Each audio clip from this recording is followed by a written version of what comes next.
Nous sommes avec le géopolitologue Gérard Vespierre. Bonsoir Gérard Vespierre. Ça promet des beaux jours, effectivement, Donald Trump à travers ce message de Noël. Oui, je pense que là, on a affaire un peu à un Donald Trump hybride, n'est-ce pas? Parce qu'il s'exprime en tant que citoyen américain, il n'a aucune responsabilité, ni à la Maison-Blanche, ni au Pentagone, ni au département d'État, pour le moment. Et donc, en tant que futur président, voilà, il est engagé. Donc, il est dans une situation tout à fait de liberté et il reprend finalement des thèmes qu'il avait déjà abordés il y a 4 ans avec son style, effectivement. Et puis, mais il y a derrière des messages, car quels sont les deux adversaires principaux des États-Unis?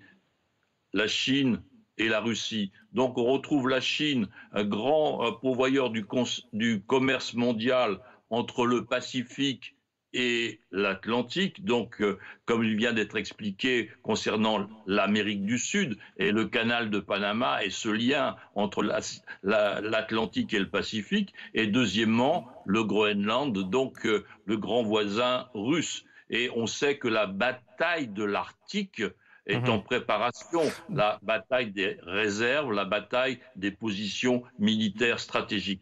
Donc il y a derrière ces mots un peu flamboyants des thèmes de fond. Si on hiérarchise le message de Donald Trump, on peut se dire que pour le Canada, c'est une pique personnelle à M. Trudeau. On peut se dire que le Panama, c'est un petit bras de fer qui commence, mais que le plus sérieux, c'est peut-être le Groenland. C'est peut-être un vrai dossier que Donald Trump va essayer de régler avec son administration.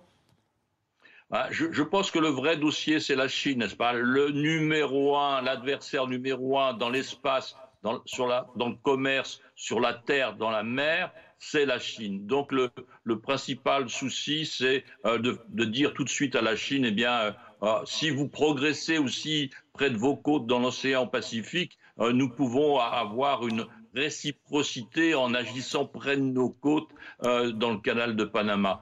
Le Canada apparaît comme un message finalement aux alliés de l'Amérique, n'est-ce pas? Donc il ne suffit pas d'être proche, il ne suffit pas d'être un allié, vous pouvez être aussi sous contrainte. Anne Toulouse.